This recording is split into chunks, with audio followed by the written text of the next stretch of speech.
poems today, all written by a poet and all dealing with one theme. The subject is love as it develops in various stages of perception, knowledge, and acceptance. And the person who felt all this was Elizabeth Barrett Browning. Mrs. Browning was an outstanding lyricist of the Romantic Victorian age, who, shall we say, suffered quite painfully because of the childhood injury. A cruel, tyrannical, and overly possessive father, and a love relationship carried in utmost secrecy in a restricted manner. Nevertheless, she became an outstanding poet of her era, and in the circle of poets, she met Robert Browning.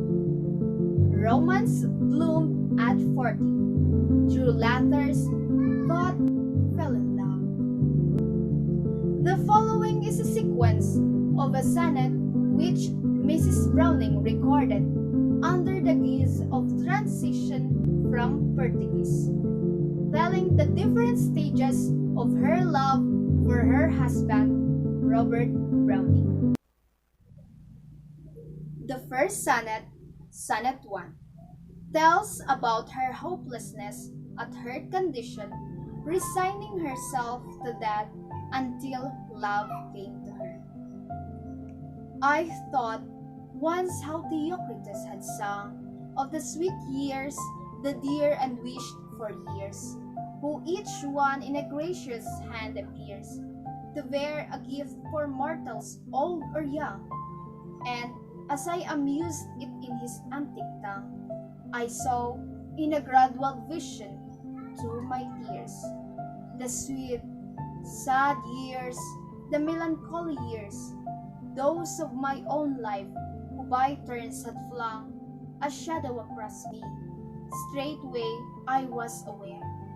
So weeping, how a mystic shape did move behind me, and drew backward by the hair, and a voice said in a mastery, while I strove, "Guess now who holds thee." "That," I said, but there the silver answer rang, "Not dead, but love." In the second poem, Sonnet 7, Mrs. Browning shows how love was changed her world and how it inspires her to live fully. The face of the world is changed, I think, since first I heard the footsteps of thy soul move still, oh, still, beside me as they stole, betwixt me and the dreadful outer brinks of obvious death, where I, who thought to sink, was caught up in love, and taught the whole of life in a new rhythm.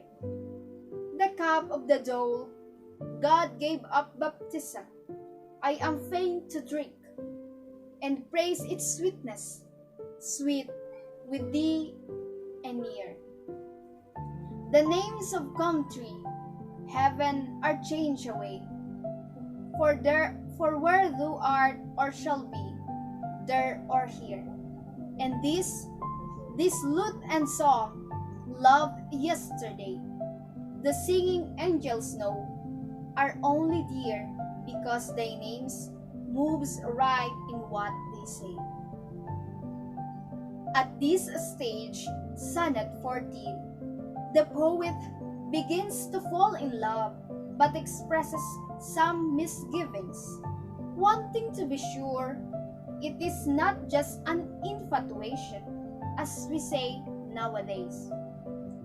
"If thou must love me, let it be for naught, except for love's sake only. Do not say, I love her for her smile, her look, her way of speaking gently, for a trick of thought that falls in well with mine, and certes brought a sense of pleasant ease on such a day. For these things in themselves, beloved, may be changed or changed for thee, and love so wroth may be unwrought soon. Neither love for me, for thine own pity's weeping my cheeks dry. A creature might forget to weep, who bore thy comfort long and lose thy love thereby. But love for me, for love's sake, that evermore thou mightst love on through love's eternity. In Sonnet 38, Mrs. Browning shows the great excitement she feels at every act of love, and the deep meaning she gives for the first kiss and still the second and the third kiss. First time he kissed me, he but only kissed the fingers of his hand wherewith I write, and ever since it grew more clean and white. Slow to the world greetings, quick with its "oh" list.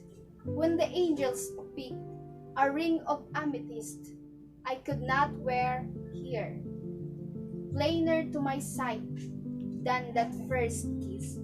The second passed in height the first, and sought the forehead, and half missed, half falling on the hair. Oh, beyond mid, that was the chrism of love, which love's own crown, with sanctifying sweetness, did precede.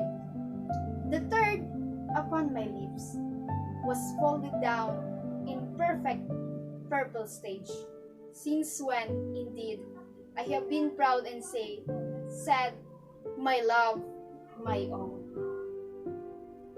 Finally, Sonnet 22. The poet's love rises great heights, immeasurably in time and place. How do I love thee? Let me count the ways. I love thee to depth and breadth and height. My soul can reach when feeling out of sight. For the ends of being and ideal grace, I love thee to the level of everydays. Most quiet need by sun and candle night. I love thee freely as men strive for right. I love thee purely as they turn for praises. I love thee with passion put to use. In my old griefs and with my childhood's faith, I love thee with a love I seem to lose. With my lost saints, I love thee with a breath. Smiles, tears, of all my life, and if God chose, I shall but love thee after that. Certainly, you would like to know where all these sonnets led to. Elizabeth and Robert Browning finally won their love and eloped to Italy, where Elizabeth enjoyed good health and rich married life.